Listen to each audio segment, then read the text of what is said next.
Here we go. And then I'm going to share. Okay, great. You can see my screen, correct? Yes. Great. Oh, thanks for your discussion. I was reading through them. Great discussions. Wow, a lot of you, I'm so glad we're very trustworthy with one another. A lot of you are sharing wonderful stories and realistic stories of marriage. It helps me learn about marriage the more I read your experiences of marriage. So I really appreciated that. Remember too, I may have said this in the beginning, that what we share among ourselves stays between ourselves, just to create that level of trust, among us.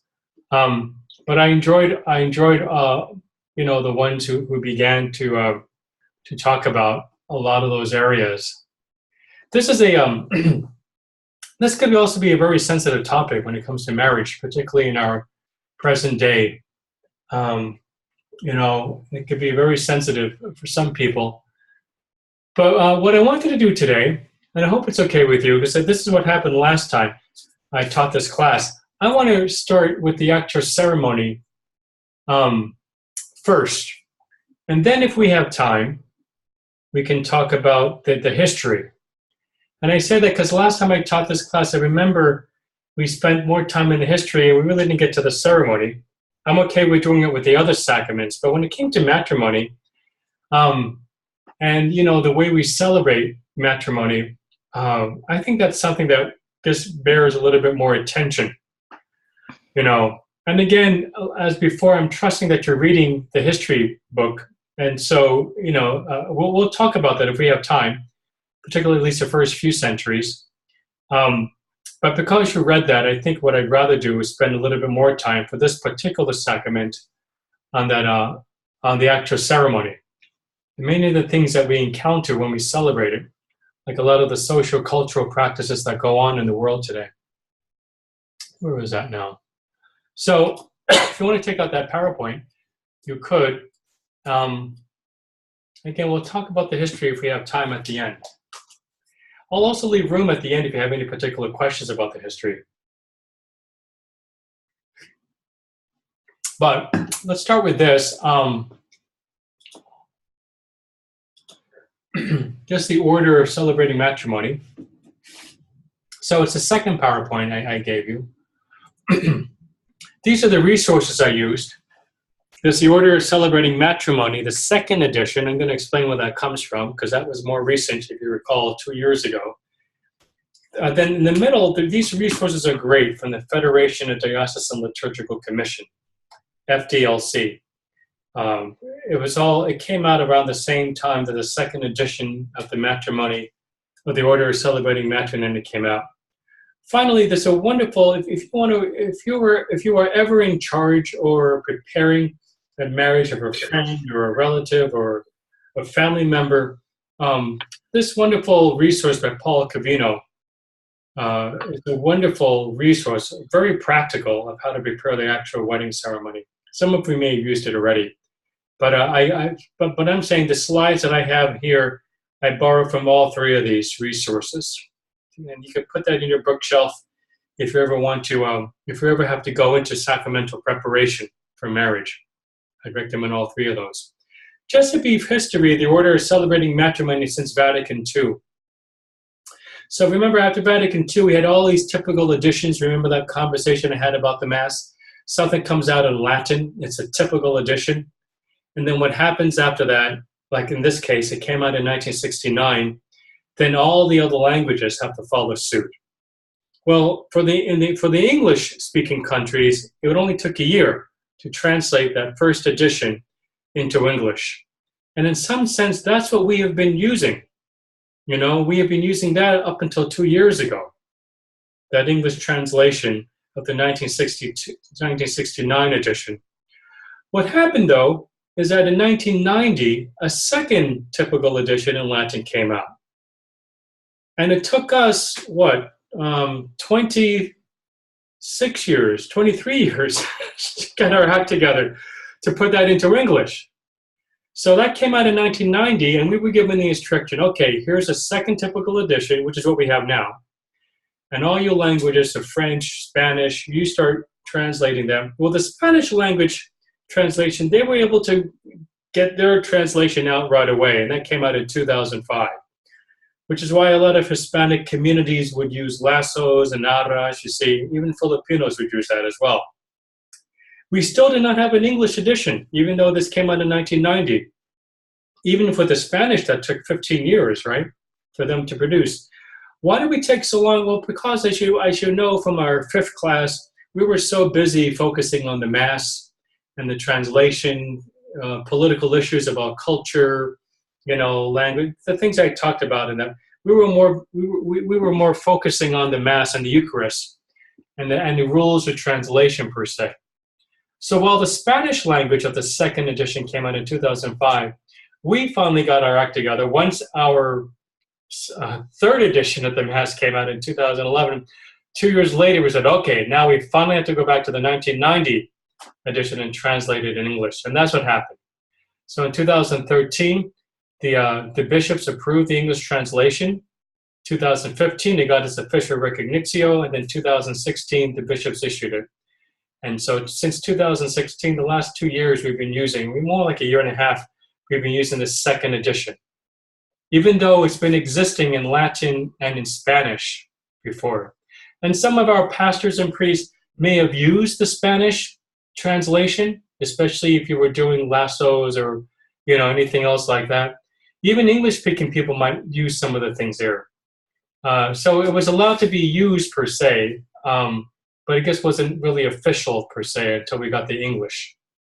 I don't know if that helps just understanding that whole history. The outline of the order is celebrating matrimony. There are different sections there, as you can see. I'm not going to go through all of these. And you have this right. I'm going to now pull this to the left, and you have the. Let me take this down.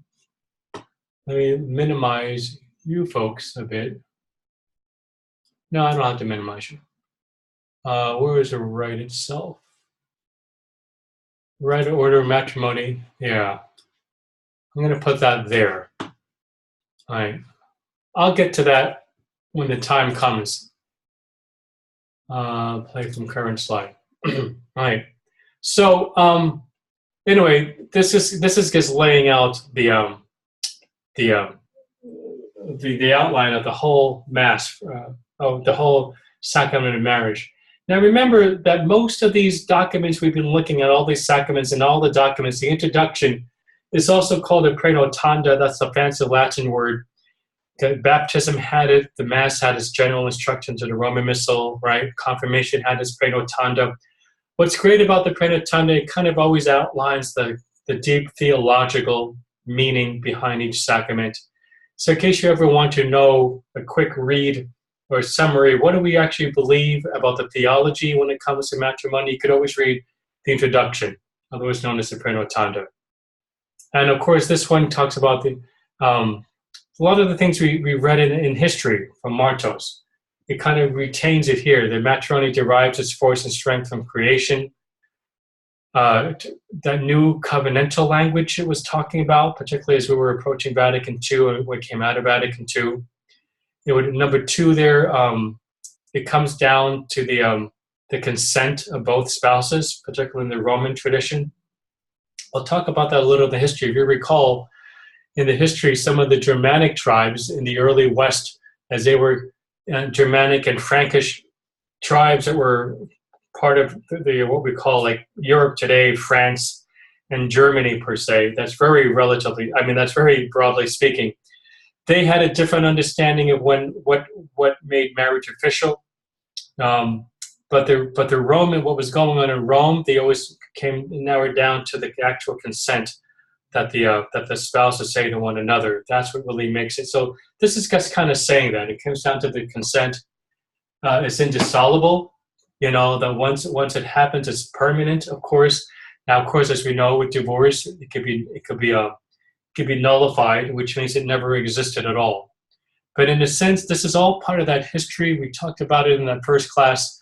when somehow the sacrament has to have some kind of permanence to it, because it's really God who's doing this. So God does not do anything that's really not permanent per se.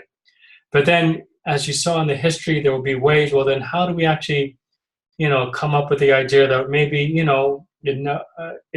how do you seek divorce? And we'll talk about that in the history part per se. Well, ultimately, the idea of nullification is the judgment that it was never marriage in the beginning, because if it was, it would be indissoluble. It wouldn't be able to dissolve it.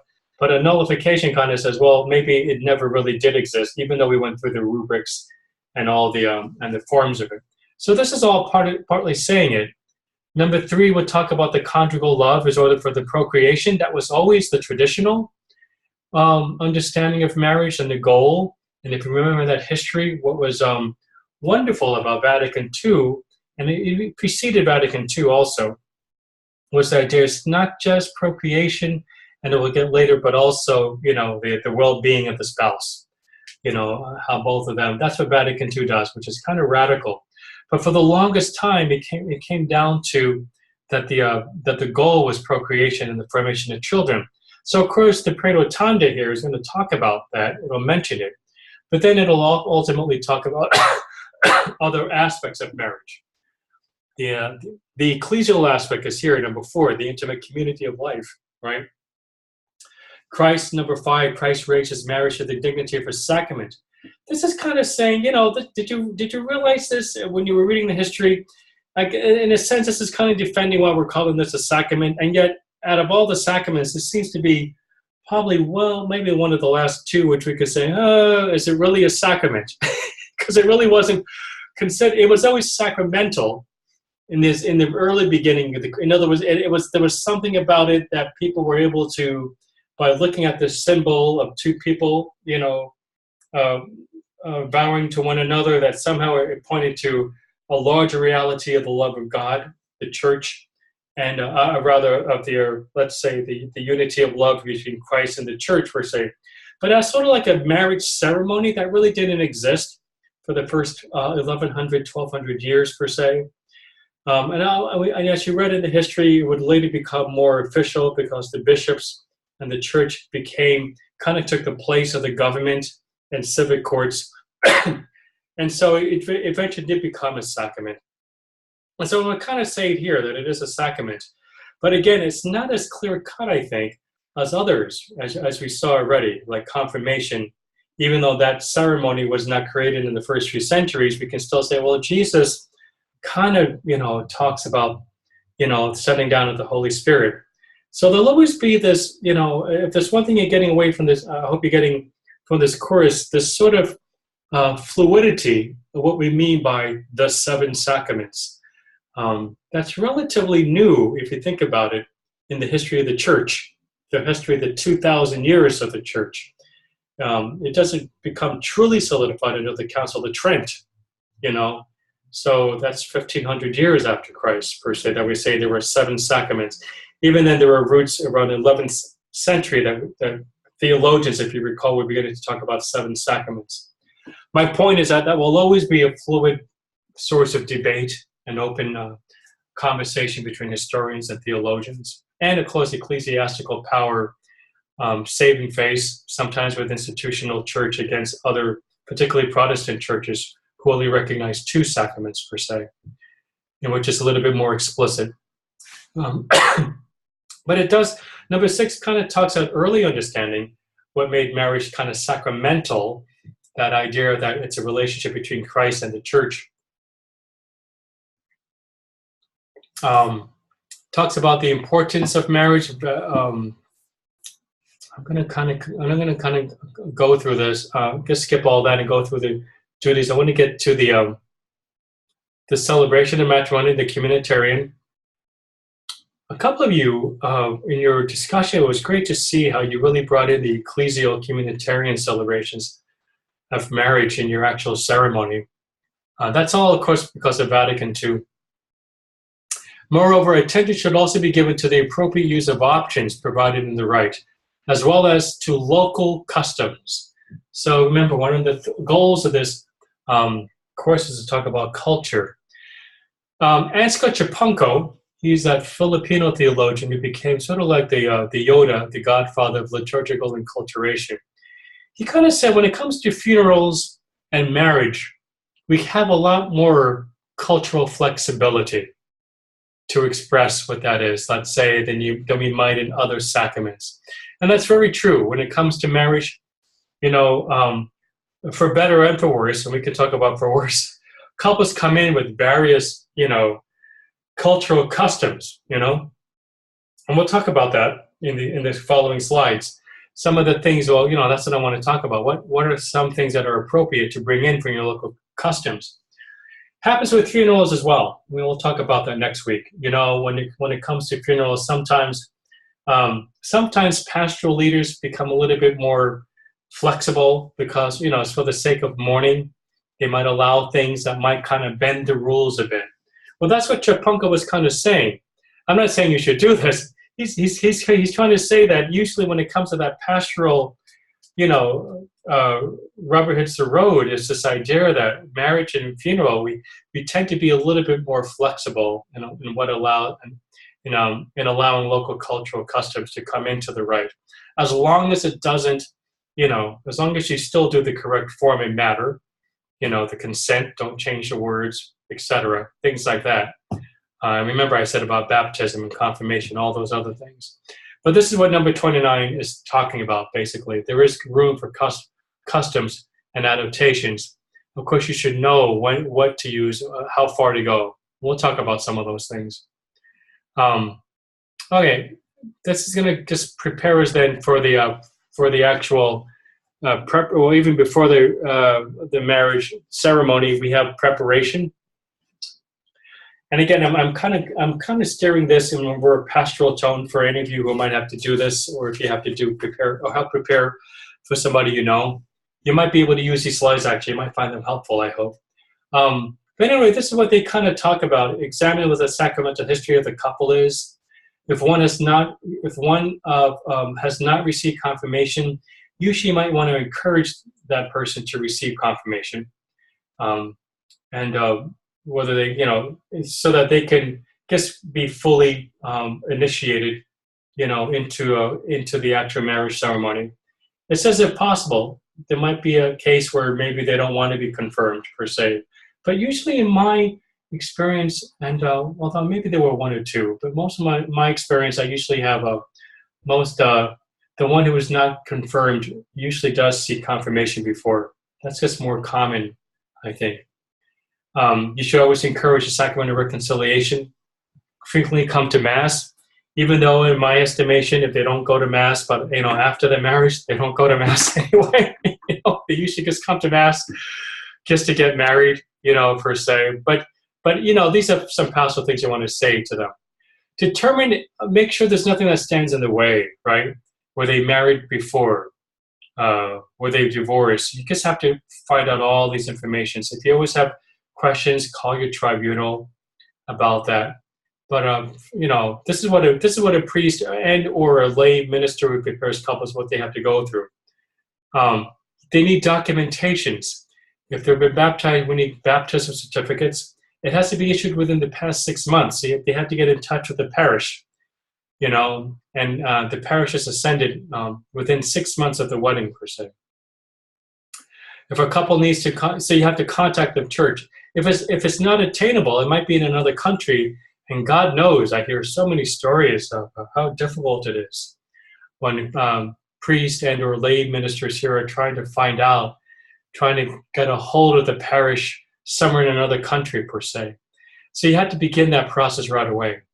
If you can't, you can, if it's not attainable for whatever reason, at least I think you're able to at least get a testimony from someone, like a parent, that yes, they were baptized. That has happened. It happens, happens a lot actually when you really cannot get the baptismal certificate. This still has to go through the scrutiny of the tribunal, You can have you need self-testimony forms filled out by a priest, deacon, authorized.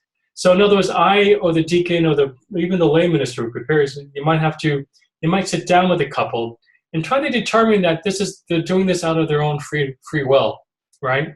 That they're not being forced per se. You also need one or two witnesses who can testify that there's a freedom to marry here.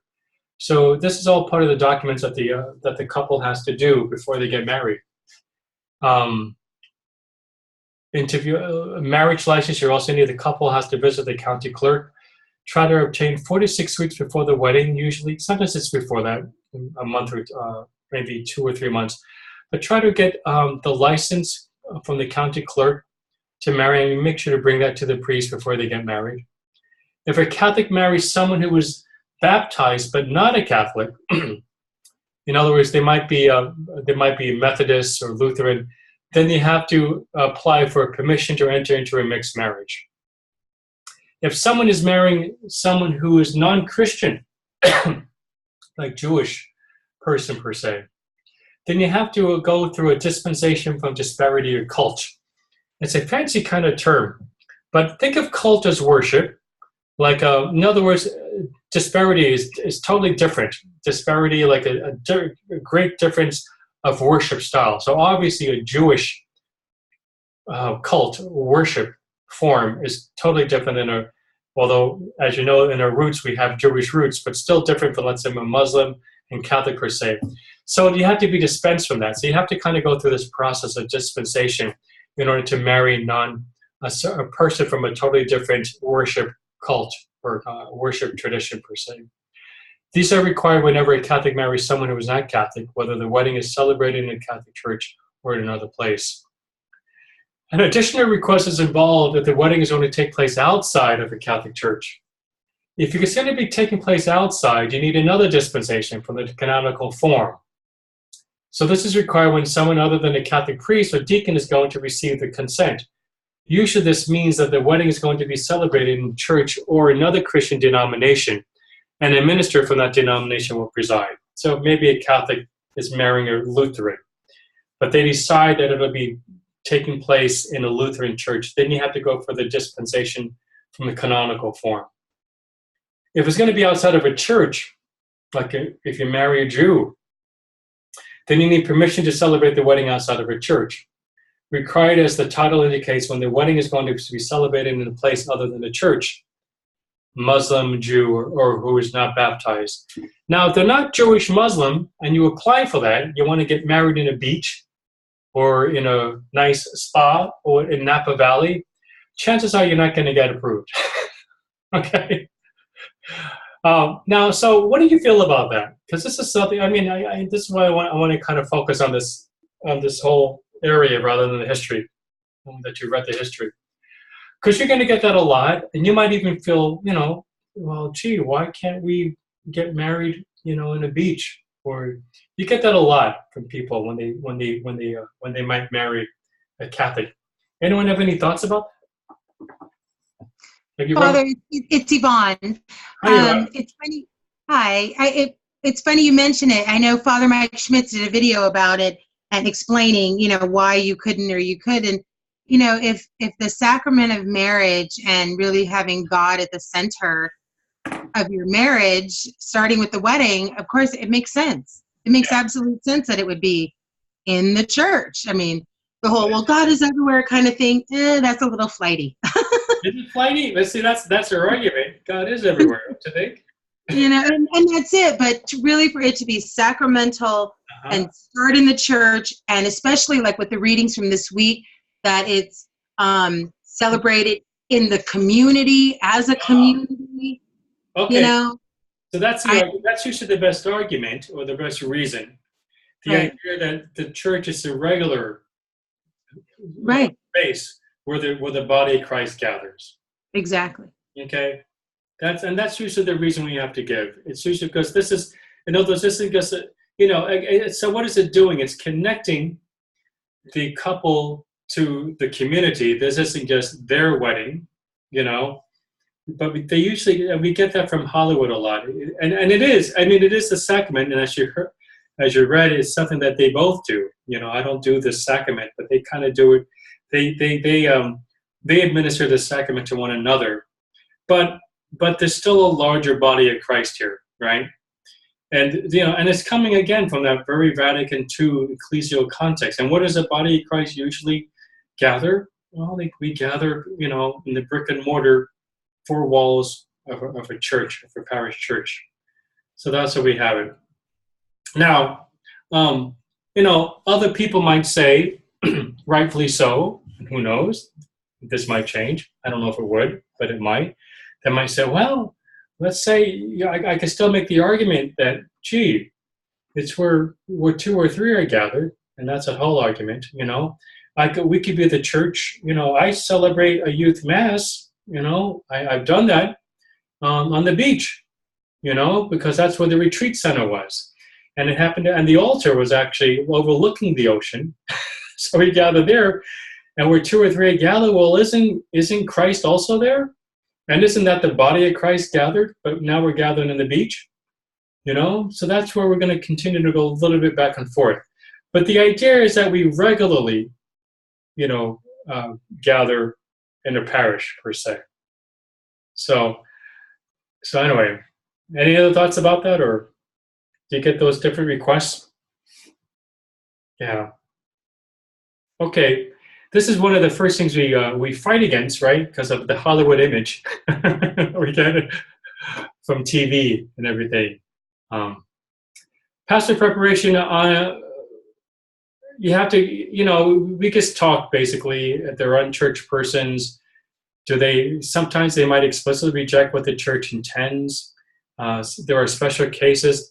The order of Christian matrimony there kind of talks about that. So how do we evangelize? How do we this is our opportunity to learn about the church. This is not uncommon. A lot of people have, who may not be Catholic, or actually may be Catholic as well. This is their opportunity for some catechesis, about the teachings of the church. It might be their only opportunity. Choice of days, just to let you know, a couple may get married on most days of the liturgical year, except Good Friday or Holy Saturday. Now, if you get married in any other day outside of those two, you pretty much have to stick to the readings of the day. So you wouldn't be able to, if you get married on Easter Triduum, and I don't think that would happen, well, what solemnities of the Lord, you're pretty much, the higher the ranking, like Triduum, for example, or Christmas, whatever, the less chance you have of flexibility, which is why most people don't do that. Although, and then there's a list of the chronological list. Notice for these feast days, you pretty much have to stick to the readings of that day for your wedding per se, which is why most couples don't do that, among other reasons.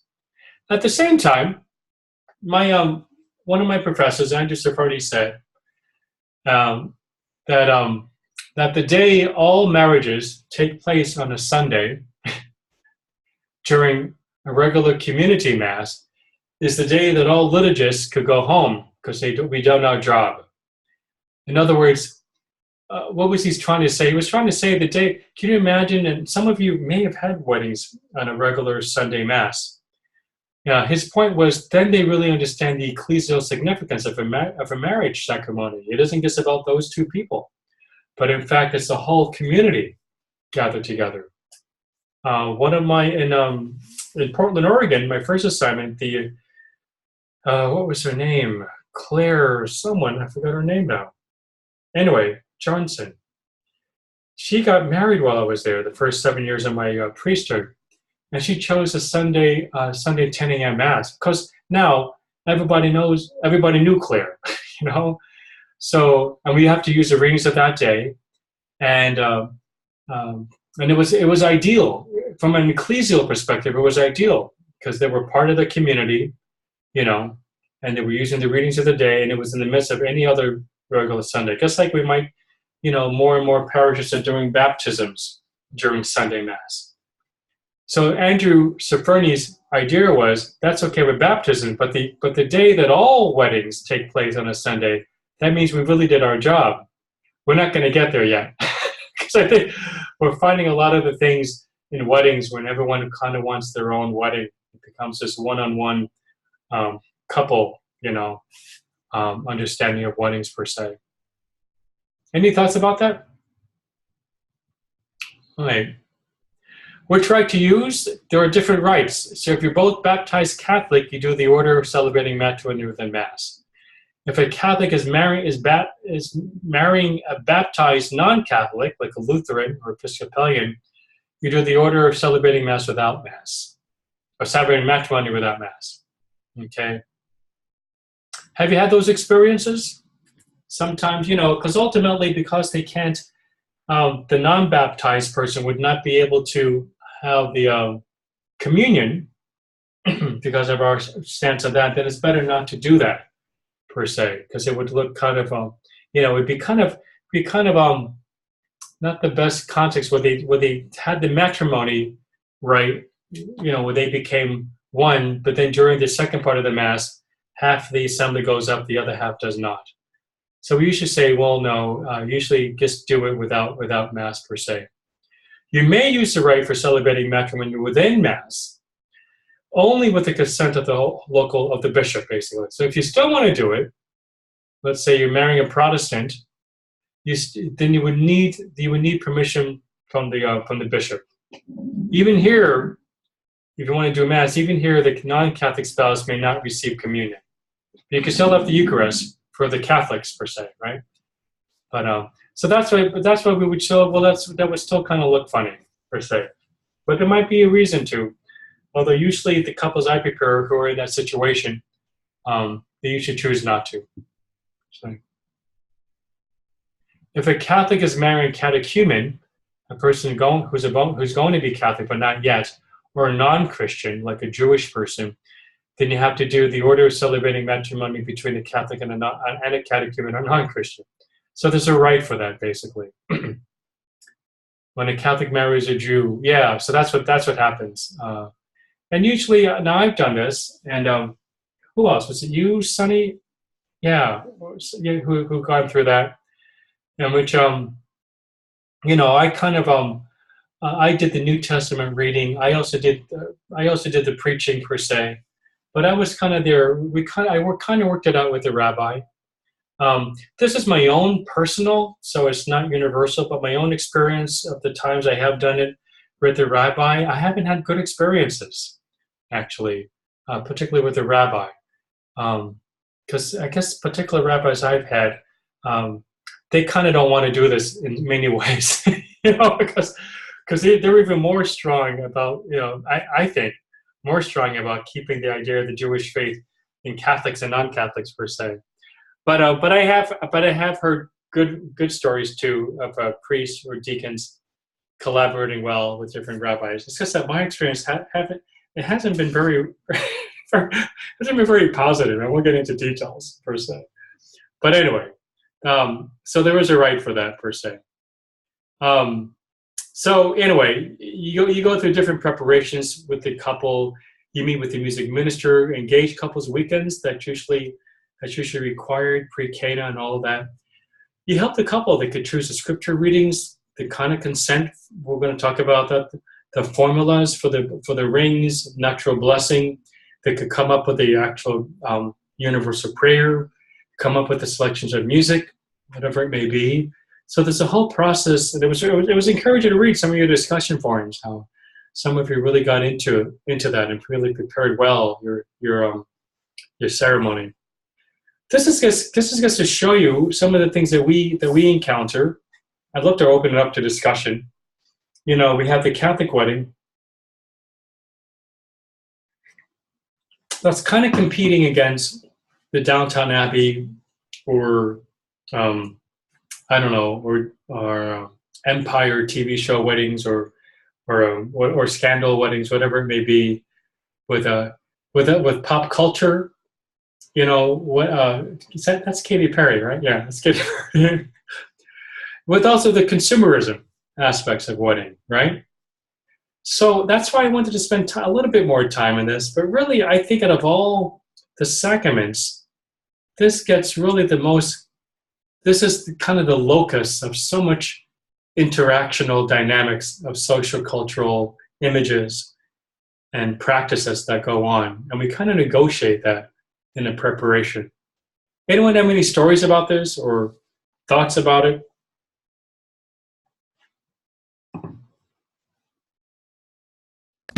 So, Father, this is Andrea. I would just say one thing that I've run into is choice of music. Yeah. Yes. So Yeah. true. What Yeah. do you run into? So, well, songs that are, purely secular. Mhm. A lot of people don't know that, the typical wedding march is actually from an opera, and so Yeah. that's not really appropriate. And so, I've kind of run into that at a basic level. I think the other thing that I think I've experienced is just attending weddings is attire. Mm-hmm. Um, you know, and even had a good friend of mine, and I was like, I felt so bad for the presider because he was like staring I had to like stare down her chest the entire time. That's weird. You know, so those are just a couple of things that I've run into, but I think the music. And I think both of those people take very personally. So it's definitely a pastoral challenge to find a way to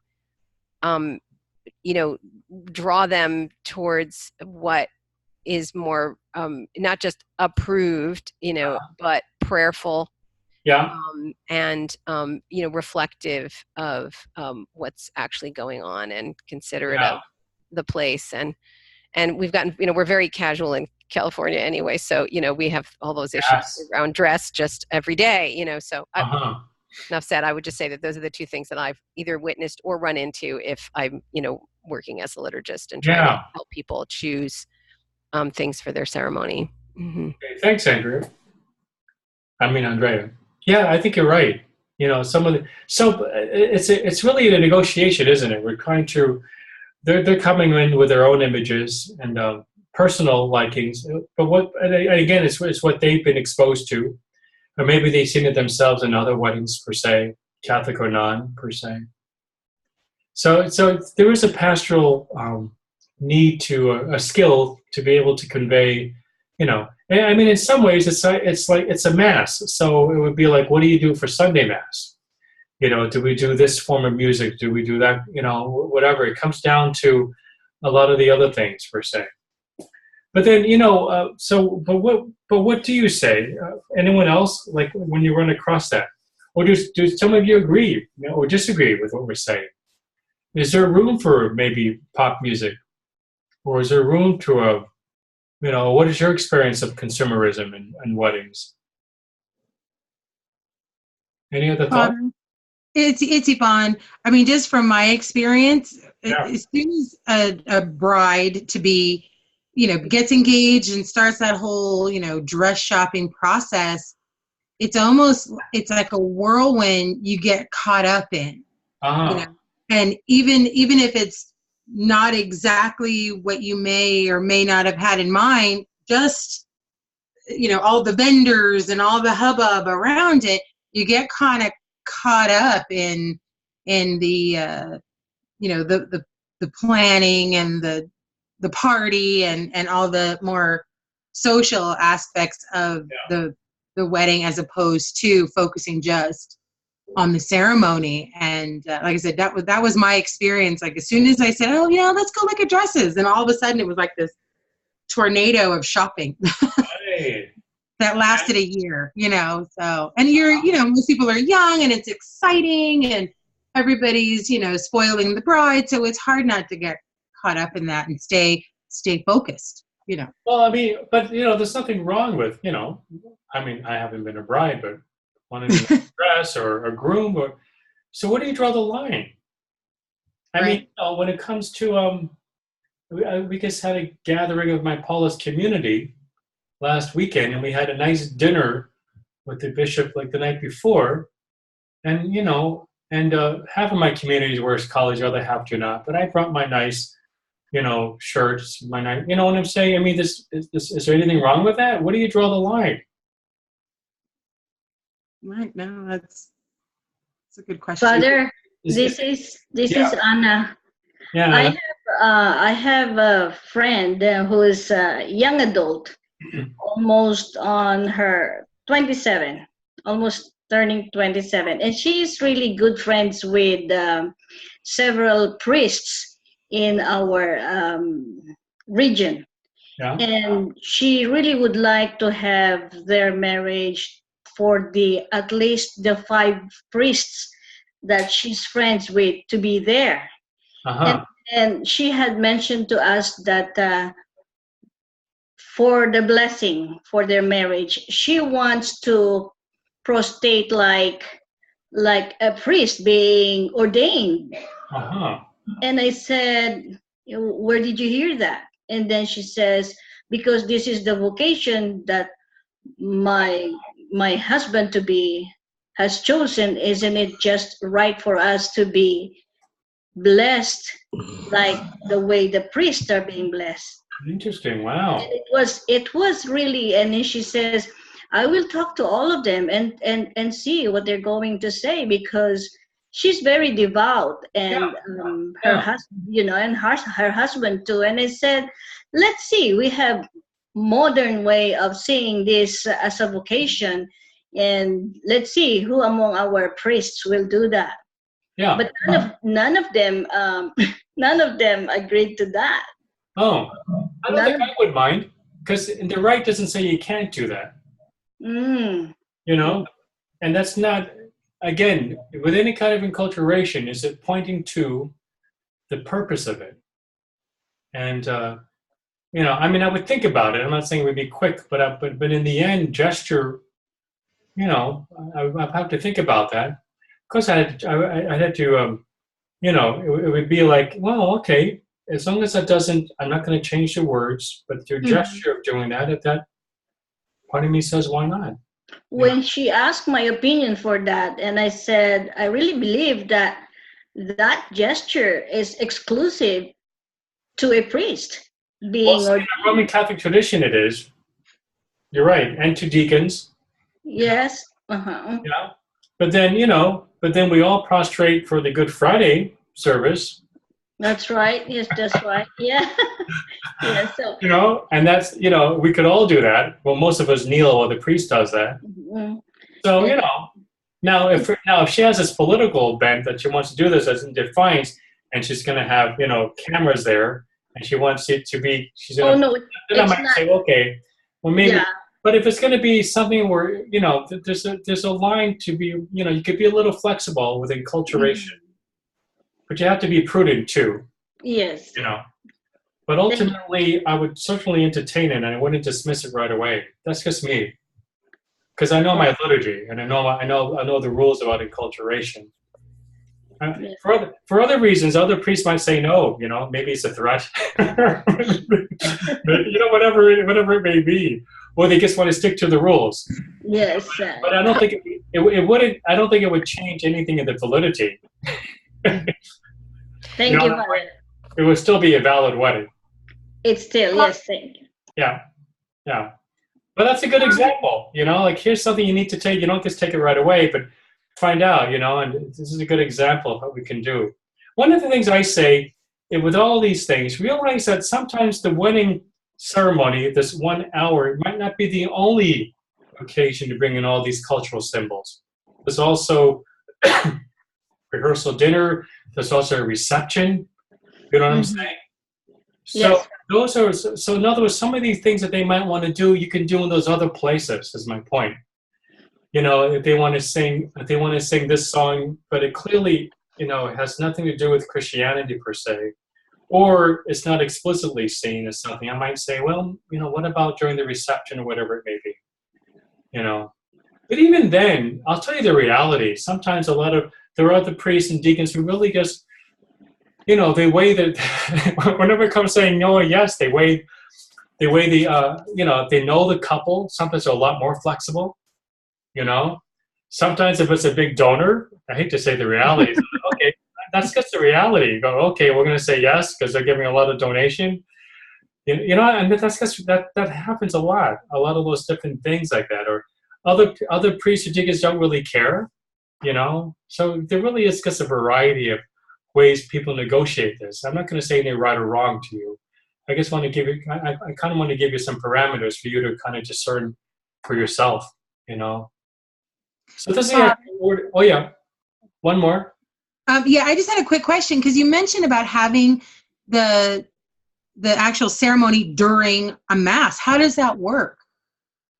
I mean, what a beautiful idea. But I mean, obviously, I've never seen that happen. How does that work? You mean having the marriage within a mass? Within a regular, say, Sunday mass. Oh, okay. Well, it's just like any other wedding, except like any other Sunday mass, except after the homily, you do the wedding rite. Awesome. Yeah, and they're part of the procession too. Wow. Yeah. It's happened. I've been to maybe 3 or 4 of them, and usually in my experience, actually all of them, they work for the church, so they understand theology, and most of the people know them in the parish community. Yes, there's favoritism right there, Father. Yeah, you're right. Yes. Well, my boyfriend and I talked about it, and we said, because so many people in our parish are pushing us to get married, we're like, if we ever did, we'd have to do it during the 10 o'clock mass just to make everybody happy.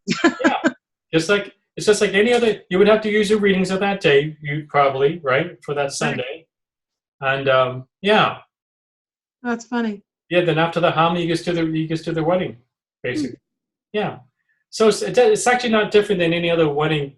Wedding within the mass, except the readings and the prayers are from the Sunday. Okay, but the nuptial blessing, of course, could be after the Our Father. You kind of warn people, a week or 2 before. This way, no one complains that mass is an hour and 15-20 minutes. All those things.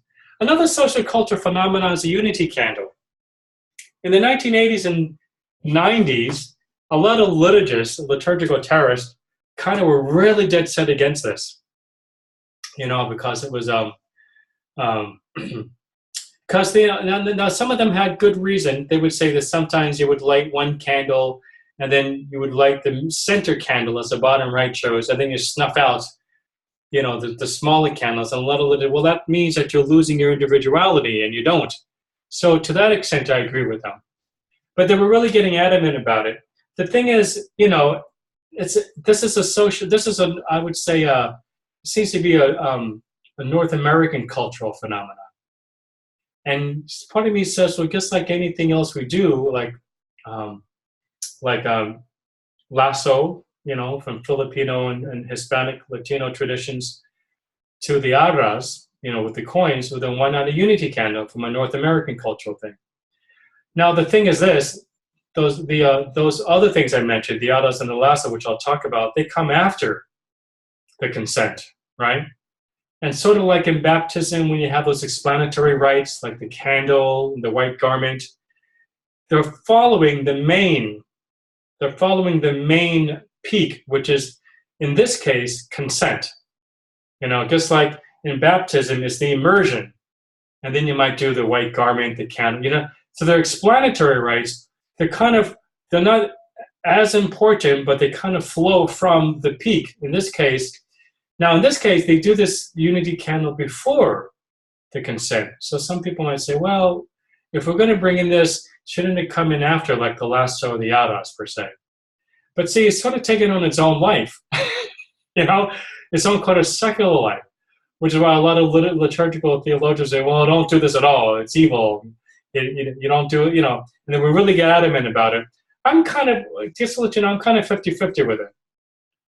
I kind of, if they want to do it, I'd say don't snuff out the smaller candles, but it is a unity of families per se. Some people do it, most of the time it might be done before Mass begins, it gives them something to do. So I'm not totally against it, but it's taken me a long time to get that out of my system, because I was kind of educated in the 1980s and rather more than 1990s, and all these liturgists saying never do this, never do this. But then all of a sudden the lasso and the arras have now become official. so why not? So anyway, introductory rite. There are 2 ways you can do this. Usually you can have the priest and service go to the front doors to greet the bridal party with some words, welcome, as we enter, and then they all process together. The second form is probably the most common one in my experience. The priest and he kind of waits in the front in the sanctuary, and then you have the processions, per se. And then during the entrance, at one point, the priest goes to the altar and kisses it, and he goes to his chair, per se. That's kind of common, the second form. Has anyone experienced the first form in a wedding when the priest goes up to the door and greets a couple? I kind of think, even though I prefer the second form, I think theologically I prefer the first form. I mean, if you think about it, it makes sense, right? Just like, at a funeral, you greet the body, and we're all entering in, right? Kind of makes sense. And the second form still kind of harkens into, as if the males are waiting up front, and the bride, kind of gives a very traditional form of "Here Comes the Bride" per se. But you can still have the second form and not have a "Here Comes the Bride" idea, as Paul Cavino writes.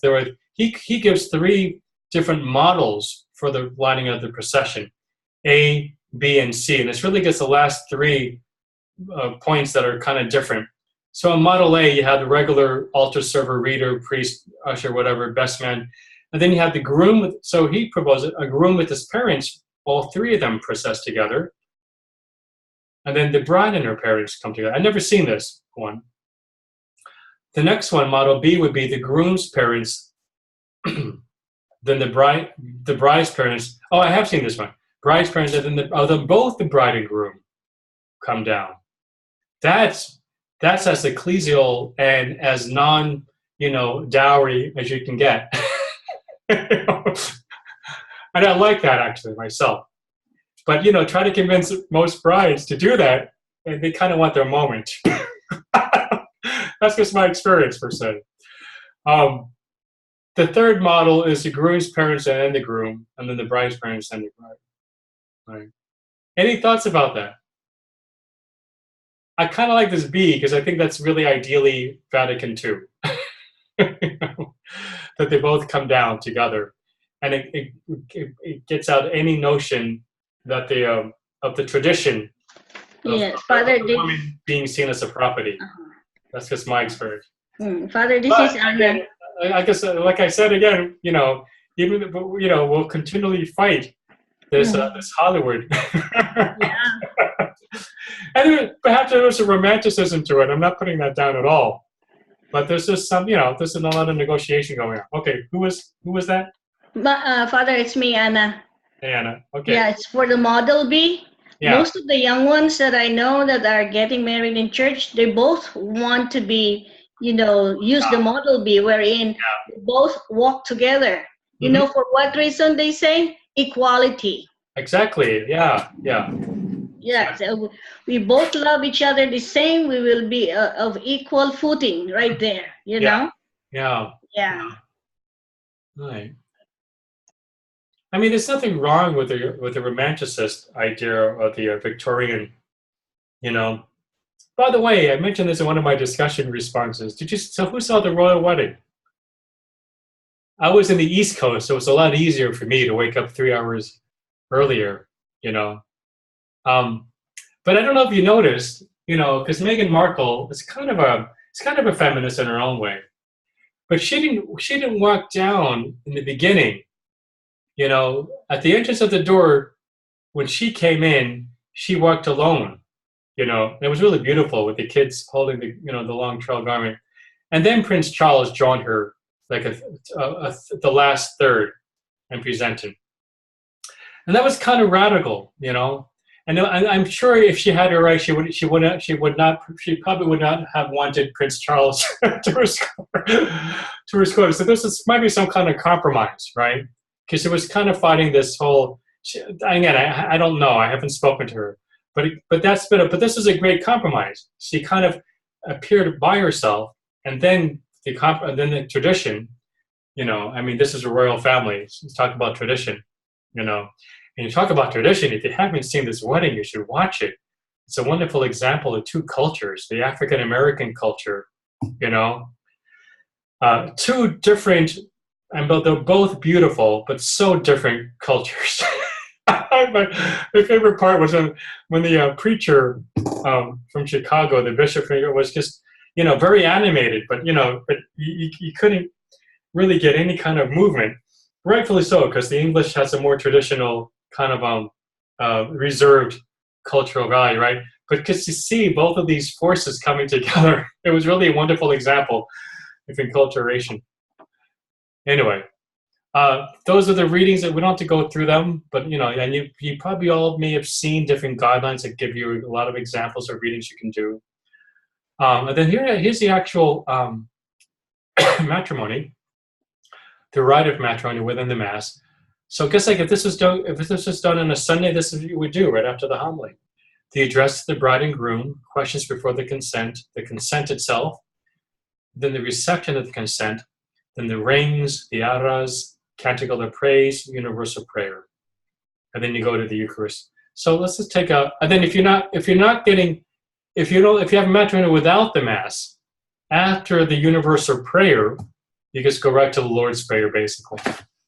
Okay, and then that's when then you do the lasso or the veil at that point. We're going to go through each one of these. So at this first part, you address the intention. I'm going to skip into this, the one on the right, so we can see some of the words if we have to. Let me just do this.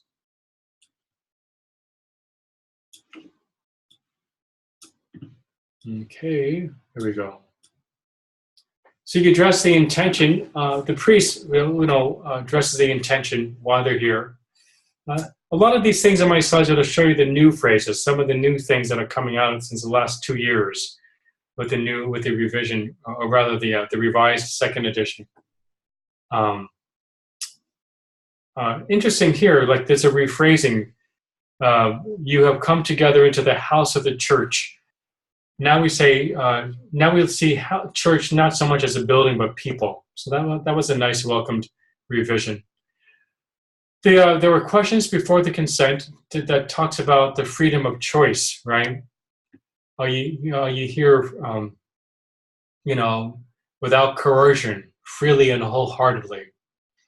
You talk about the questions that the priest is basically asking the couple, the fidelity to one another, the acceptance and bringing up of children. So there's our procreation perspective. So those are 3 questions, and they're all supposed to say, I am.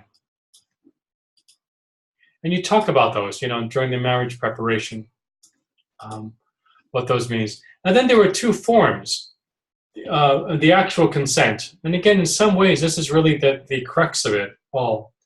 The groom and bride may each express their own consent as a statement, or they may respond to a question and answer format, as they did with the royal wedding, per se.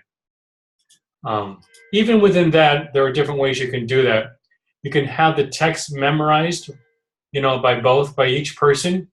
That's really taking a chance when it comes to nerves. But if it could be done, wow, it's the best form, ultimately. Because, it's so sincere, right? I mean, the others are sincere too, but it comes across as even more sincere because they're not reading, per se.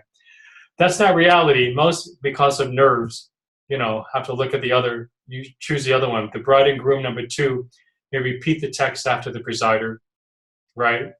Or the bride and groom may respond to the text and question and answer, like, that's over here on the right. Do you take so-and-so to be your wife? So question and answer. Or the text can be read from the ritual book. Someone shows them the book and they just read it out loud. Or better than the book, because that's a little too book, and maybe they carry their own cards and they just read it like that. You see. I don't know. I don't have a preference because, I've never been married.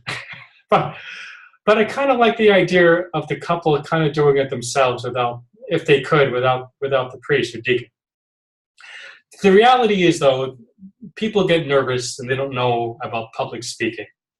And so, the question and answer is always, or rather the repeat after the text would probably be my second choice, But then ritually, you hear the thing twice, and it kind of feels a little awkward, like, as if I'm saying it to the bride. And there's no perfect way, per se, other than number 1, but that's just not reality.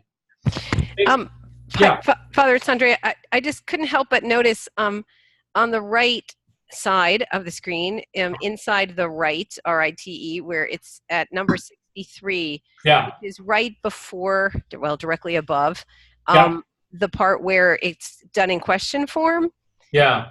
so here we are. This is the 2016 version, right? And it says, if, however, it seems preferable for pastoral reasons, the priest may obtain the consent of the contracting parties through questioning. So I just wanted to point it out that we still seem to have that contract language. Yeah. And you know, in the readings, and I think Nabor, for instance, commented that Mick talks about covenant versus contract, and so this, you know, anyway, I find that still sort of jarring. There you go. I think that's a good point. Yeah. I don't think the contract, I mean, what Vatican II would do, it's not a defense of it, but my understanding, it would lean towards more of the covenantal, right? Covenantal part. Right. But that doesn't mean they got rid of, I mean, there is still, I think, my understanding, there's still some contractual nuances in any wedding. You know? But the focus ought to be more, you know, more. Yeah, like, couldn't it say like the consenting parties, or the couple giving their consent, or the couple may express their consent by responding to questions, you know, so. That's a good point. But I'm guessing that this is the translation from the typical, and the typical probably uses the Latin word contract. They do, yeah. It wouldn't be otherwise. And that was 1990, I guess. You know. Yeah, 1990. Yeah. Excuse me, Paul? I working at a parish and processing these documents that come in. A lot of the documents that come in from Latin America, from like South America and Mexico, the documents say having contracted marriage. Yeah. Still. Okay. Yeah. So that might be it. It might come in, again, it might be the typical edition of 1990, which hasn't changed per se. But again, my own take in it doesn't mean that there still are no, you know, nuances or contractual elements still, you know. I mean, I think what Vatican II, what Mick was saying, is that a better approach is still, of course, covenantal. And, you know, with any kind of reform, there'll always be this sort of, I don't know, give and take, you know, between any kind of reform where, you know, the results are, in other words, what this actually tells you, Andrea, in reality, is that there was probably debate about that. And there was compromise. That's just my experience, how bishops work, and only because, you know, compromise. We don't want to, well, you know, some bishops are still saying, well, it's still a contract. We have to hold on to that. Just like we have to hold on to procreation, you know, all of those different things. So usually things get passed by compromise. But good point. I'm glad you got a good eye to see that. And then there's the reception of the consent.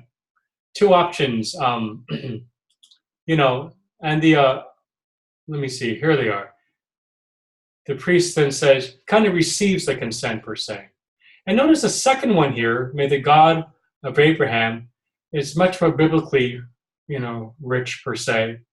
But then it's also, some people will also say it's kind of patriarchal, because sometimes people would want to add Abraham and Sarah, whatever. So some people might choose the first one, you know. But they're kind of different too. So go over that with them. And then this is kind of new, which I like because I'm a musician.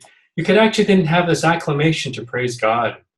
So like, you know, it could be it might even be Hallelujah. You just sing something, you know, at the end of that, because that's a whole consent section.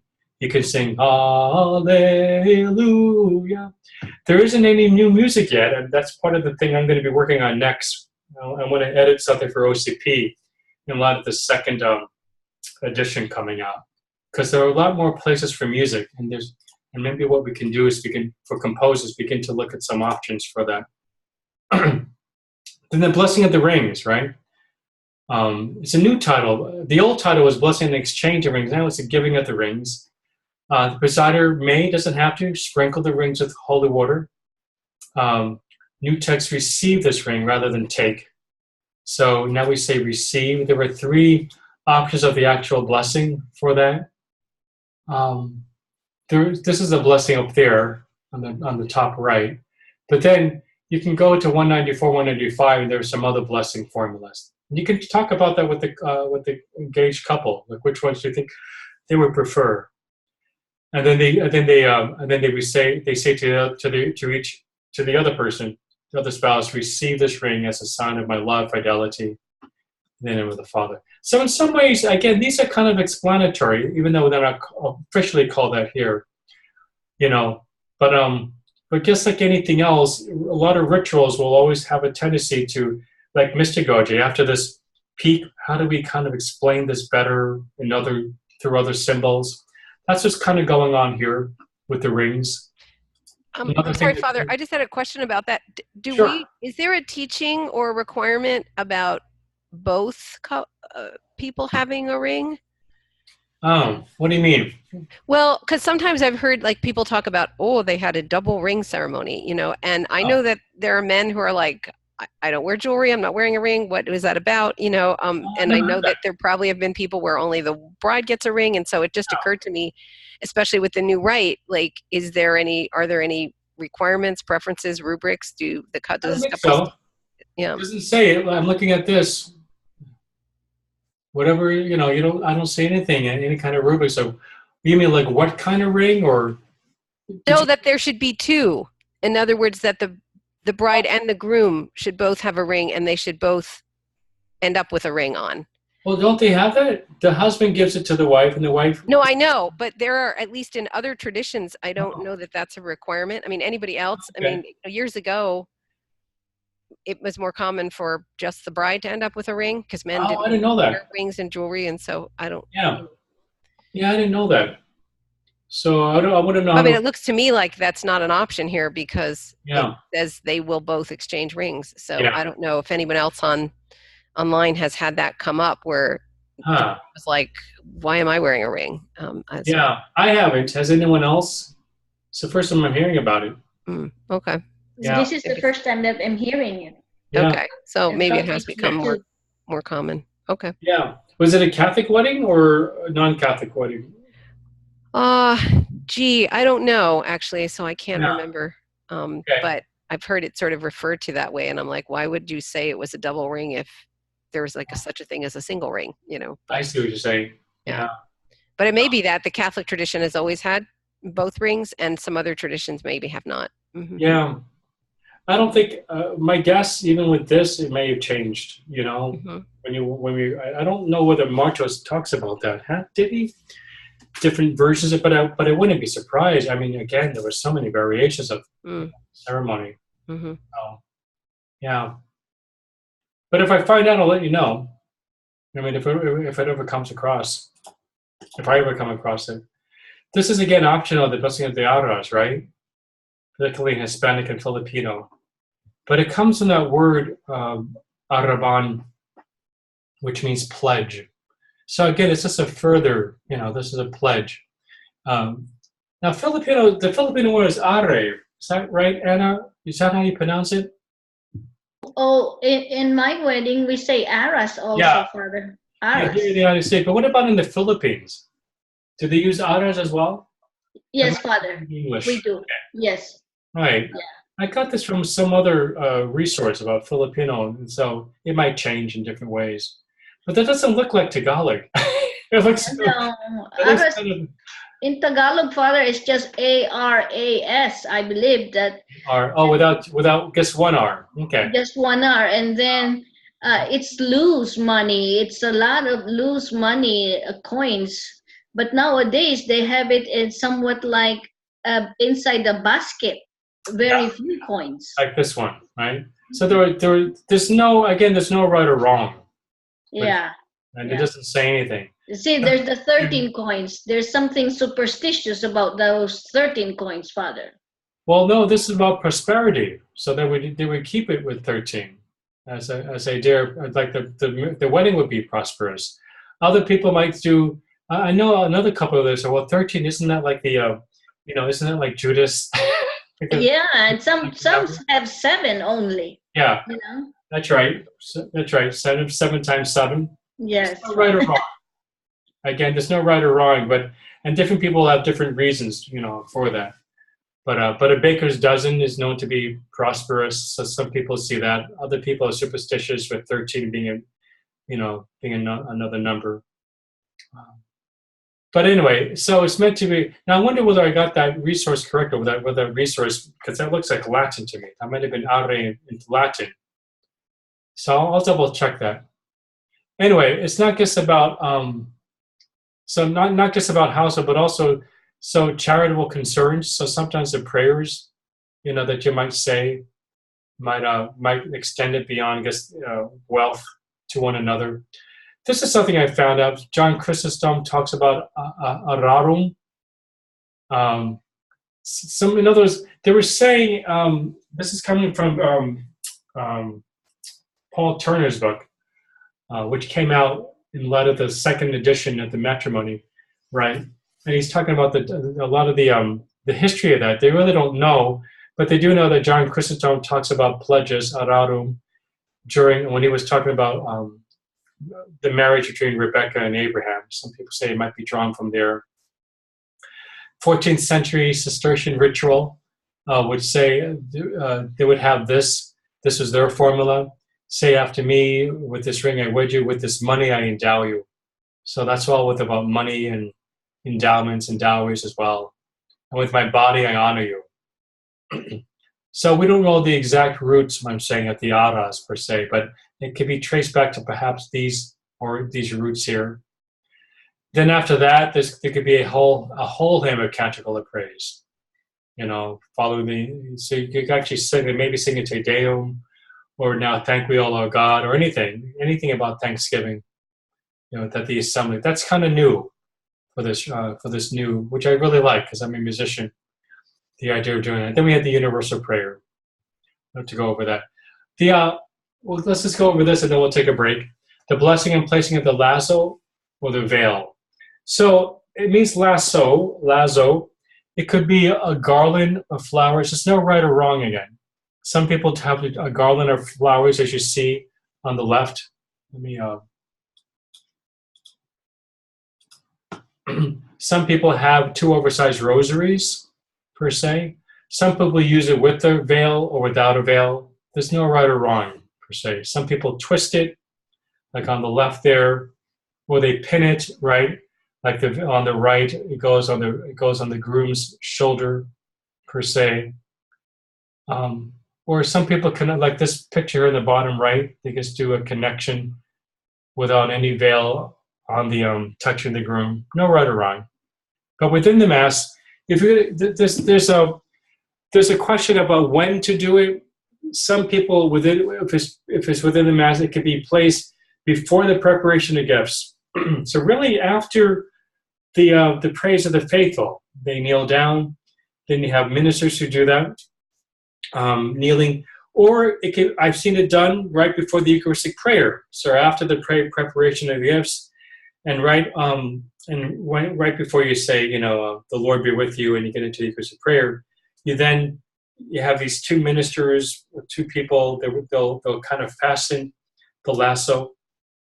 Okay, there's no right or wrong. Other people do it right before the nuptial blessing. So it can be done right after the Eucharistic prayer when we all say the great Amen. And then we do the Our Father, and then we pin it, on one another, or loop it around one another, and it just remains for the whole nuptial prayer, and that's it. Nuptial blessing. If it's without Mass, you do it after the Our Father, right before the nuptial blessing. It can be placed on shoulders by family or friends, and then it's removed. No matter when you start it, it's removed usually after the nuptial blessing. And that tradition is coming from Hispanic, Spanish culture per se. But there are historical roots where Pope Siricius and St. Ambrose kind of talk about veiling. So some people sing as connected to more to veil than lasso. The nuptial blessing follows. It's prayed over the bride and groom, and I think there were 3 versions you can choose from. The bride and groom remain kneeling at their place. Is this what you were getting at, Anna? That the nuptial blessing, rather than kneel, they kind of prostrate down? Yes, Father. Yes. Now, so I don't think I'd be opposed to that myself. I think it's secondary or tertiary even, per se. If nuptial blessing is omitted, then you do this other prayer that you can say instead, per se. I haven't been to any wedding where they don't want to be blessed. This is a blessing now. In some ways, this is the origins, right? Remember when marriage before it became more official in the church, sometimes the bishop or priest would just, they would want to just, after they got civilly married, they would want it to be blessed, per se. Well, this is all part of that. So there might be an occasion when people I don't know, for whatever reason, one or two, both spouses don't want it to be blessed, but they just want to be married in the church, per se. If that's the case, you can omit the nuptial blessing and just say another prayer. It's very short, like 4 or 5 lines, per se. It goes to show you, too, it's not the most important part of the wedding, right? The consent is, per se. Anyway, and then you just do the actual nuptial blessing. And it gets, I had a question about that, Father. Yeah. Would it be proper for the priest to invite the whole community to extend their hands while he offers the blessing? Yeah, I would do that. I would do it in a way where, particularly if it's so that there's no ecclesiastical question, if somehow the bride and groom they're both facing the assembly, and I'm between the assembly and the couple, you see, so that if they're raising their hands, I'm still kind of the overriding minister. You see what I'm saying? Mm-hmm. Per se. But we do that for other blessing. That doesn't bother me. Right. That's what, we do that. We've done that in church for other, right. Like over the catechumen, when they're blessing the catechumens and they invite, during the scrutinies and stuff like that. So as long as the primary person giving the blessing is the priest or deacon, I don't have, but I love that because I think that the whole ecclesial, we're all blessing, basically. Mm-hmm. Right. If we have this theology of having responsibility for marriages as a community. Right. Mm-hmm. Yeah. Even if you think about it, our most important prayer, the Eucharistic prayer, is prayed by everyone, not the priest. I might say most of the words, but you do some acclamations too. But we all pray that prayer. That's what Vatican II said. We're all praying it, not the priest. So how much more so a nuptial blessing, which is, not as important as recent prayer. So I don't mind that at all, per se. Flowers to Mary might also follow. Some people do that post-communion. Other people look down on that. I don't know why they have hang-ups with it myself. I think it's a beautiful, particularly if it's cultural specific. It's after communion. So, I do encourage that. I do encourage more the right picture where both the groom and the bride. Traditionally, it was always just the bride. I maybe kind of say, well, maybe the bride has a more deeper devotion to Mary. And that might be the case. But I still like the idea of both the bride and groom presenting to Mary. And not that, not this little separate bride thing. Unless there's something culturally missing, but that's just my own take, per se. If they do that post-communion time. And because it's post-communion, it's not, it's not as important as the consent or the other ones that have been more official. And then you have the recessional. Usually, again, the couple goes first with that, and everyone else joins, per se. And I always say this. In the make sure that right after the ceremony they sign the license to make it official. That actually happened, I think, in the royal wedding. At one point, they left, and then they came back. And when they left, there was a cellist playing. I bet you they were signing the consent part. Because there've been many times when they leave and they forgot to sign. That's really good. It makes it kind of more official, per se. Okay. Any questions with what I said? I wanted to spend more time with this because it brings up more questions, I think, in a realistic perspective, in a ministry, in a social cultural context, than the history does. Let's take a break then, okay? Let's make it a 7-minute break. Okay, Father. All right. I'll be back in 27.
Father, Yeah. maybe you didn't see my email later this afternoon. There's this one file that there's nothing on it. It's blank. Well, oh yeah, I saw it and I responded. Okay. I actually replaced it. So take a look at that. Okay. Thank you, Father. Thank you. Thanks for letting me know. Thank you, Father. Yeah. I saw that and it was blank, so I replaced it with the one which I believe is the correct one. It has,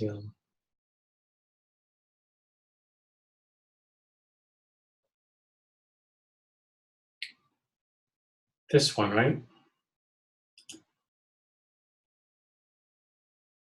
That's right, Father. That one. So there it is. I really like that website.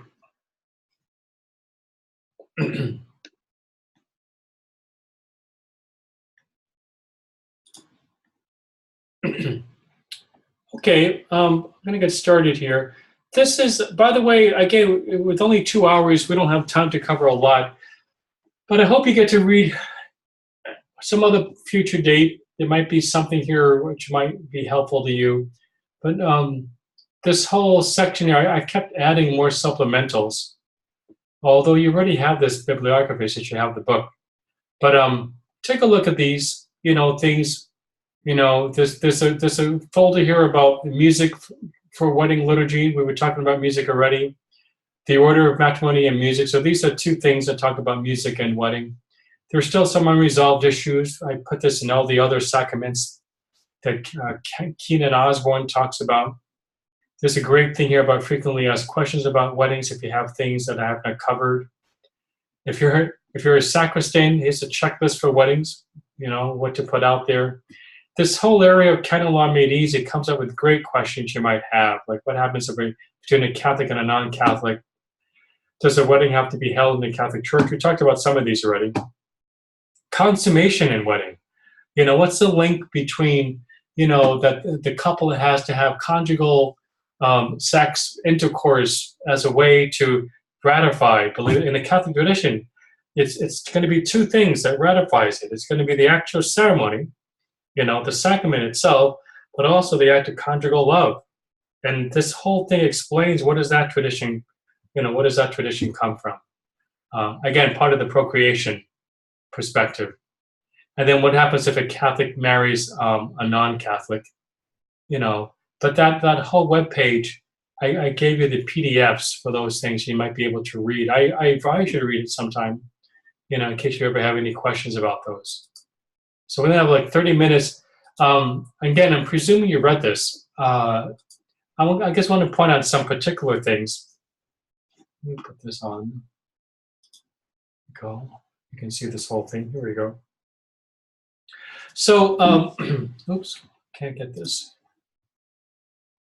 So, again, this is all coming from Martos. Of course, there were arranged marriages for the longest time in history. Even today, I think in other cultures, right? But that's what was existing in early Rome.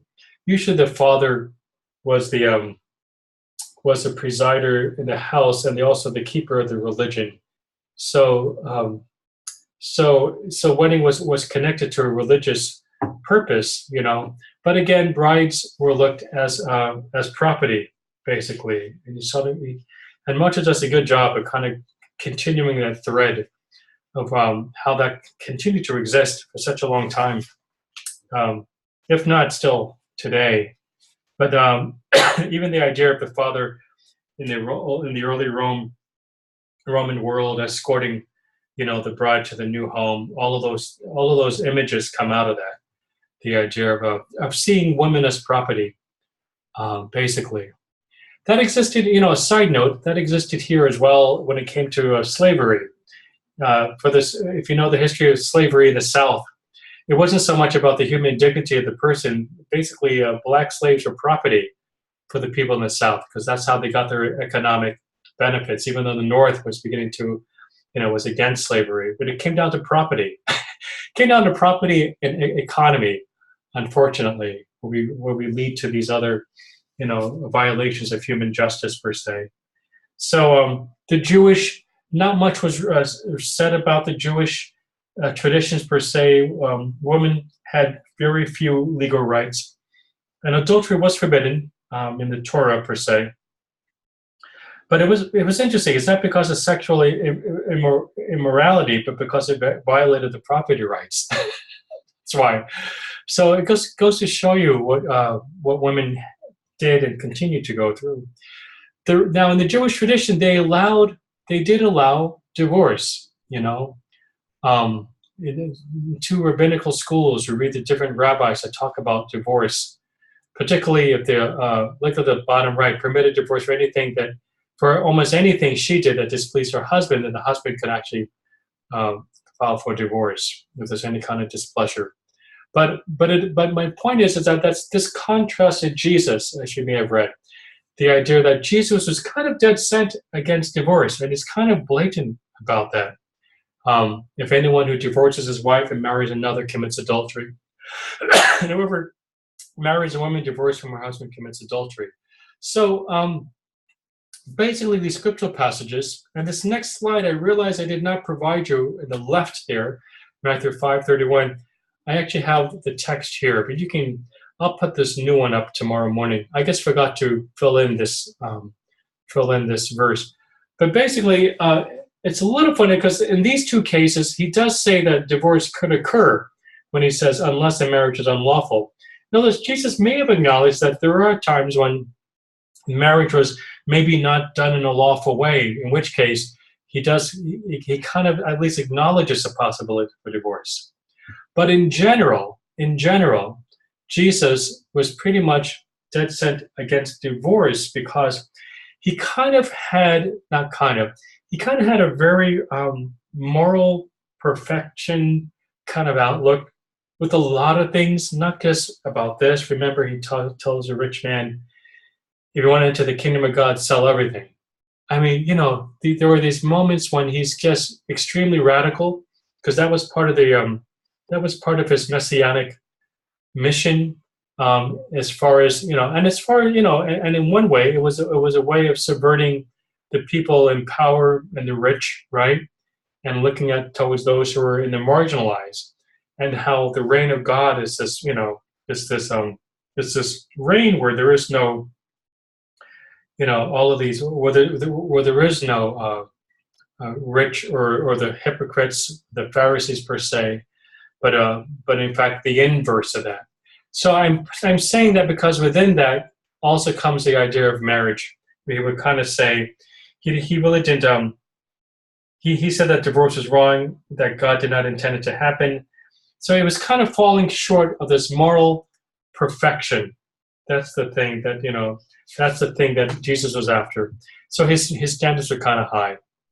But already by the time you get to Paul, that's Jesus, but Paul, kind of like the first theologian, as we've been reading about, he kind of allowed divorce in certain situations. So what you're going to see is from this absolutism of Jesus to the time we have today, where it's kind of changed in different ways, as far as the reality of marriage and the reality of divorce. Even beginning with Paul, he would kind of allow divorce in certain perspectives. But see, for Paul, he was writing in this context of this immediate second coming of Christ. Remember that whole eschatological vision really marked that early Christian community for the first 300 years, where they really thought Jesus was just going to be coming back again tomorrow. So in that sort of worldview, Paul would kind of say, well, if you're married, you should stay married. You shouldn't get divorced, even though he would kind of see that it could happen. If you're abstaining from intercourse, then you should continue to abstain from intercourse, because that's more like because that's what's going to happen as soon as Jesus comes back for the second time. So that's how you should be reading. My point is, that's how you should be reading these biblical passages for the early Christians, putting it in that context. And that idea of marriage is going to kind of create these sort of absolutisms or a moral perfection per se. But Paul does talk about, relating marriage, the way a wife relates to her husband is also Christ and the church. So we see some interplay there with his ecclesiology, which will take hold as well later on in different ways. With Ignatius of Antioch, we begin to see people going to after they get married, they go to the bishop, even before, sometimes, just to consent. So somehow, as we'll see this in our 9th class when we talk about ordination, the early leaders of the church kind of become, you kind of want to go to them to find out whether they consent to the actual wedding or not, just to let them know. And already that's going to be sort of the keyhole for different ecclesiastical leaders to become the ultimate leaders and supersede the civic authority. But in summary, for the first 3 centuries, it wasn't the marriage was not like this ecclesiastical institution per se. It was kind of evolving. It was starting out in the civic life, in traditional family ceremonies per se. But little by little, bishops would kind of be looked upon for giving their consent, or at least even their thoughts or even blessings, as we'll see. By the 4th and 5th by the 4th century, they would go for the blessings. We read that in the East, particularly, that after couples got married, they would then want to, they would want this to be, they would want to have a blessing, which is what we call today that the nuptial blessing idea. Somehow they wanted to they wanted this to go beyond civics. Somehow they wanted the church represented by the bishop to kind of bless this. I'm going to continue. I want to kind of speed through. We only have a half hour because you read this already. Augustine's thought, he kind of has this, he kind of had hang-ups with sex and the body. If you really read his writings, he'll say marriage is good, but a lot of his writings, he'll kind of see sexuality as really, like this is the reason with Adam and Eve. Remember I taught a little bit about his, original sin and all of that. He'll quote people like Gregory of Nyssa and John Chrysostom in his writings. He'll talk about intercourse and childbearing were the result of Eve and Eve's fall from grace. So the reason why women, have to suffer with being pregnant and then bearing children, all of that, it's all because of Adam and Eve. And again, back then they probably literally believed that Adam and Eve existed per se. But he would actually say that if Adam and Eve had not committed the original sin, God would have populated the world with humanity through some other way, believe it or not, rather than the pain that women had to go through. So today, in our 2018 psychology and social science perspective, we can probably, any psychologist would probably have a wonderful time trying to examine Augustine's life and background with that. But a lot of this is why I want to talk about this, a lot of this would kind of cover a lot of the eventual Catholic teachings, right, when it came to sexuality and a lot of other things, because he was an important theologian. Of course, as I mentioned in my 5th class, he did a lot of wonderful things when it came to the Eucharist, if you recall the body of Christ.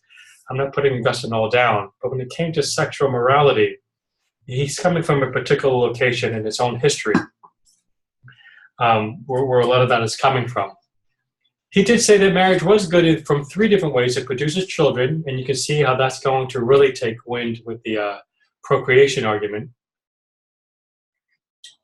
Marriage fosters faithfulness between the spouses, and it's a sacred sign. So he says there are some goods that come out of marriage. It's a union between Christ and his spouse, the church. So that's sacramentum. Now, this is not, when he's saying sacramentum here, it's a sacred sign that points to the larger meaning of Christ and the church.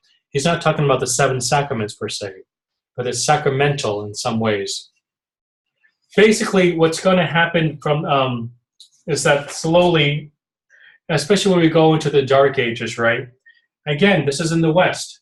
Europe, when they go through that, you don't have a lot of civic authority, right? And so where do people go for authority? They're going to go to bishops, per se, or priests, or monasteries, per se. So the judicial system collapsed, per se. And later on, then, the clergy begin to take even more of an important role, particularly when they meet Germanic tribes. This is when Christianity is spreading, Germanic tribes and the Frankish tribes as well. And so we have this enculturation going on between Roman culture and Germanic culture. And it came down to this in some ways. There were a lot of differences. The Roman tradition believed that what made marriage was the consent between the couple. And the Germanic people, the tribes that they represented, for them, and this is coming from their own cultural location, what made marriage was when they betrothed, the engagement. That's what it was. Because when you say, I do, that I will marry you, even though the ritual has not occurred yet, that's really the actual important part. And they'll say in the Germanic tradition, it becomes consummated, it becomes sort of completed during the act of intercourse, per se. So we have these 2 competing thoughts as to when is marriage, when does it actually take place. The Roman will say the consent, Germanic will say betrothal ending with the intercourse, per se. And what's going to happen is that the different secular and ecclesiastical leaders will ultimately wind up coming up with a decision. Most notably Charlemagne, if you recall 800, around that time, this is when because Charlemagne, if you know that whole reign, they begin to come out of that whole Dark Ages section. But he wants more uniformity among all of the Western world. But Pope Nicholas was very important because for him, and Charlemagne will kind of defer to him, he'll say that the wedding ceremony took place in the absence of any church authorities and considered primarily in the exchange of consent between the partners. So if anyone's marriage is in question, all that is needed is that they gave their consent as the law demands, per se. And this is probably pretty much going to be the one that we still hold on to today, what Pope Nicholas kind of established. By the 12th century, we already have more of that ceremony that we might see remnants of even still today. But before the 12th century, and this is about the time when the 7 sacraments are beginning to be articulated, which really won't come into absolutism until, let's say, the Council of Trent, per se. But around the 12th century, we have this, at the entrance of the church, the priest is there and asks the bride and groom if they're consented to marry. Then the father of the bride then hands his daughter to the groom and gives him the dowry, although in many places the priest performed this function instead. Oh, here's the blessing of the ring. Then the priest then blessed the ring that was given to the bride, after which he gave his blessing to the marriage. So I don't know if that's answering your question, Andrea, but at least in this account, I don't see the opposite of the bride giving the groom a ring. In fact, I wouldn't be surprised if that didn't occur till much later on. Anyway, during the nuptial mass in the church itself, the bride was veiled and blessed, after which the priest gave the husband the ritual. This is interesting. The priest gave the husband the ritual kiss of peace, who then passed that kiss on to the wife. Okay? In some places, the priest also pronounced an additional blessing over the wedding chamber after the day's festivities had concluded, so that they may procreate. And this is like this the 12th century. Yeah, I remember that there were different movies I've seen, and I don't know if this is Hollywood's depiction, but they had a more open-minded understanding of the conjugal connection between marriage and intercourse, per se. You'll have people go to the bridal chamber and prepare it, let's say, for all of that. So that was very much partly intertwining with the in this case now by the 12th century with the ecclesiastical authorities, per se. Pope Alexander II also, he would kind of stress the unbreakable contract, but also would begin to talk about nullification, you see, particularly if there was no sexual relations there. Then that might be grounds for having the marriage nullified. So already by the 12th century, by Pope Alexander III, we see already a difference from Jesus's absolute stance on the dissolubility of the marriage. The Council of Trent, of course, was pretty much to spell out these are the 7 sacraments. This is in light of against the Protestant Reformation, who said there were only 2 sacraments that we could be scripturally directed, that could be directed to Scripture. So, of course, the Counter-Reformation would be, well, no, there are 7. And it would be sort of like these marked lines between both sides in different ways. Now, the first half of the 20th century, oh, good, we got 12 minutes left. But basically, I think Monta does a wonderful job at this history part, because he talks about, things begin to change, right? As far as how we began to look at love and marriage. Before it was done in compliance with the parents' wishes, right? Particularly brides being property. Now it was done for personal love. Before then, love was expected to begin after the wedding. You don't have to fall in love because it'll be an arranged wedding. Now, as we approach, the first half of the 20th century, it's expected to precede it. You should fall in love first. So things are going on, right? Changing because of the social cultural landscape. Now the family was but one social unit among many, not just like one nuclear family per se. In short, marriage was coming to be seen mainly as an expression of love between a man and a woman. So this is where that personalist approach will eventually take hold of Vatican II and sort of be put an equal billing. I'll say equal because it kind of is with procreation, because they, I'm sure with the amount of debates between all the bishops, 2,500 of them, I'm sure a lot of them didn't want to let go completely of the procreation, and that has some merit too. The problem is that becomes the only sole reason. What's great about Vatican II, we kind of say it's an equal footing with the personalist, the well-being of the couple per se. So it's a step in that right direction. And I wonder whether even 100 years from now, you might even lean towards that, more than procreation. I wonder. I guess I don't know where church authority might be in that. But it's basically those two things, the procreation argument versus the personalist or personalist approach. Of course, a more recent contemporary, all of the social sciences we receive today, from sociology to psychology, has suggested that sex had a much deeper significance in human life than biological reproduction. And we know this from our own, even from pop cultural psychology that we come to understand human sexuality. Father, yeah.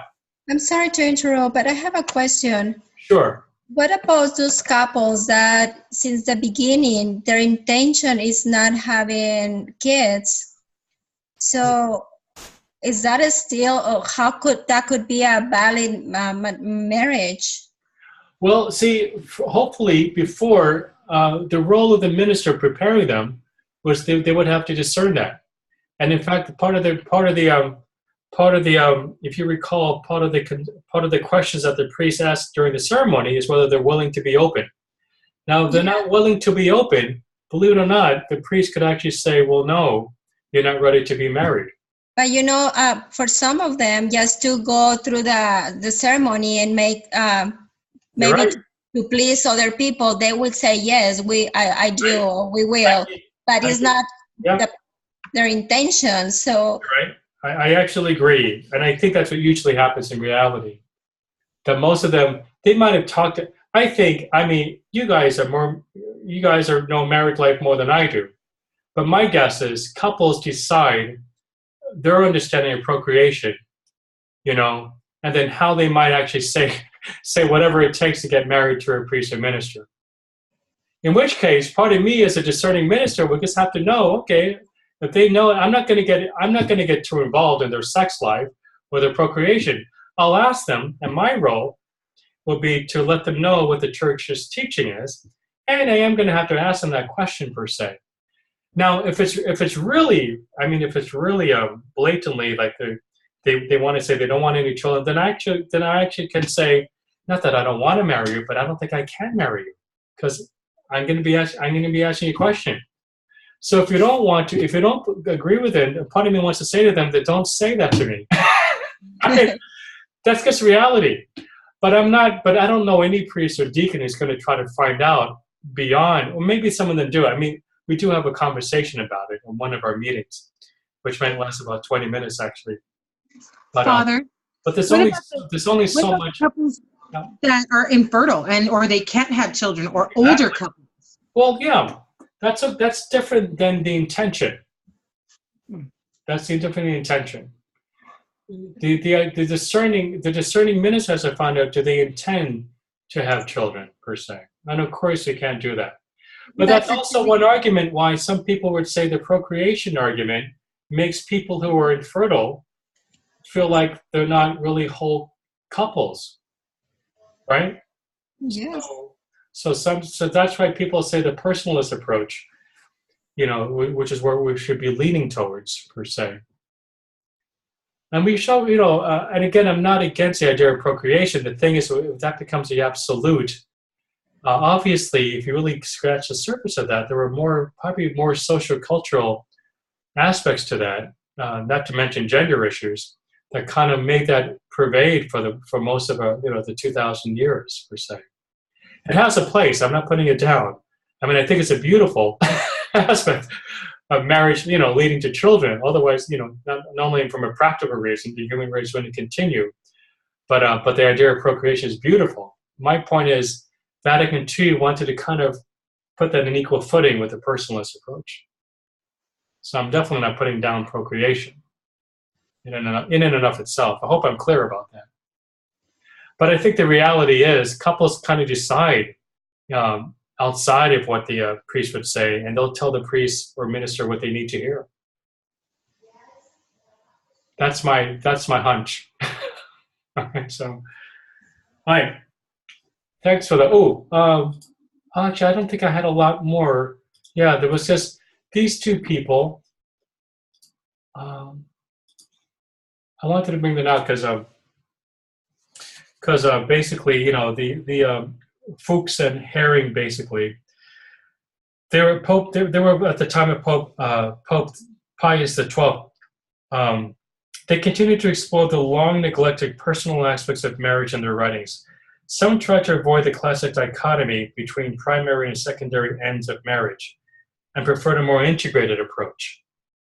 Others tried to translate the traditional scholastic teaching into more contemporary language. All of them tried to move away from a legalistic theology of marriage and sex and toward one that was more scriptural, more personal, and more related to contemporary marital life. So these theologians would begin to do that.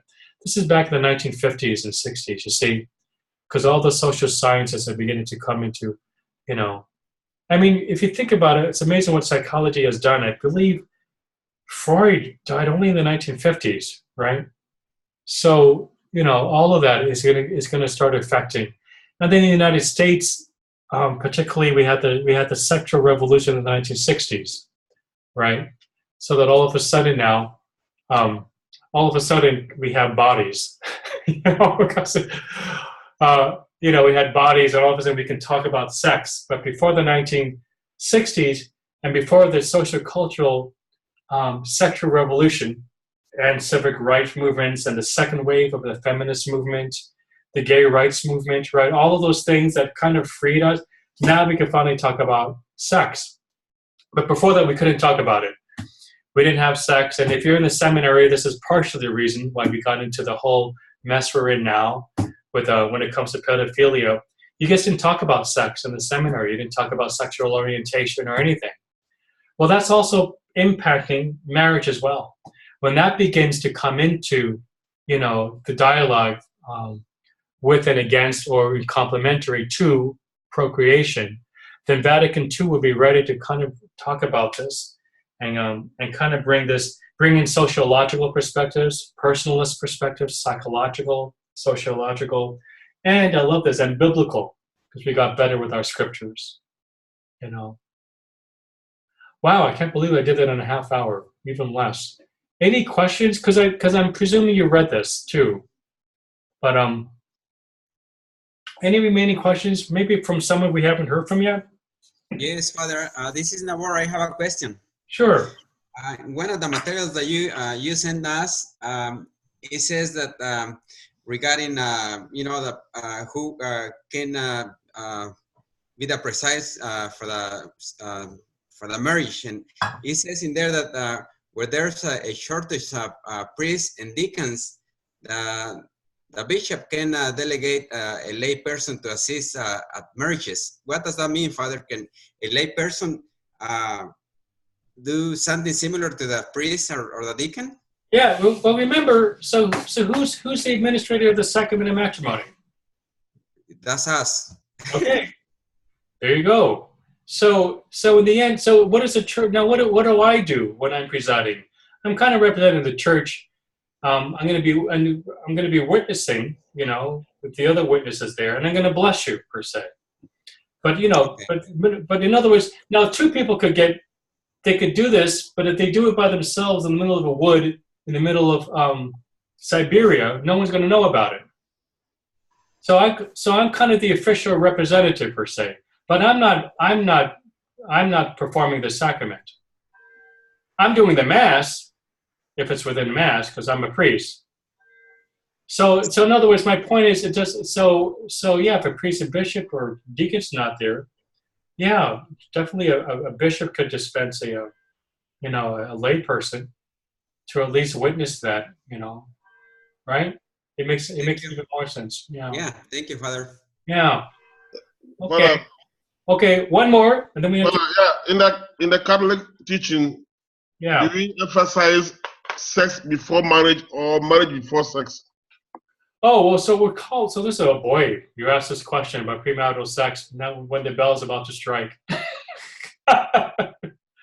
well, so ultimately the traditional religious perspective is, of course, trying to tell them to refrain from sex, let's say, so that it's consummated during the act of marriage. Is that the reality? No. My experience is that most couples live together more and more. But that shouldn't be. Is that going to be an impediment for the actual marriage? Depends if they tell you that. I mean that's just reality. Now I know other people who would be very forceful to saying, well, if you had premarital sex, and that would be cause to not. That's up to that priest per se. But but the majority of couples have sex before marriage and even live together. There have been some statistics that say, and that couples who live together might not last in marriage. But then I hear that was what I was told 20 years ago. But the last 10 years, I've been hearing that best friends actually make long-lasting marriages. So I've been hearing contrary things because of maybe there's a new social cultural acceptance of premarital sex, per se. But from a moral perspective, it is beautiful to see that they don't have sex before the actual marriage ceremony as a symbol, as a beautiful symbol actually, of virginity as being that idea of the kingdom of God and that reign of God. I just don't think it's real. I just don't know. Most couples have confided with me that they've had sex before or they lived together, which they don't say they had sex before. They imply they lived together, i.e. my presumption is that they might be active in sexual intercourse per se. So. Yeah, because of what is happening these days, like people contracting AIDS and other kinds of sexual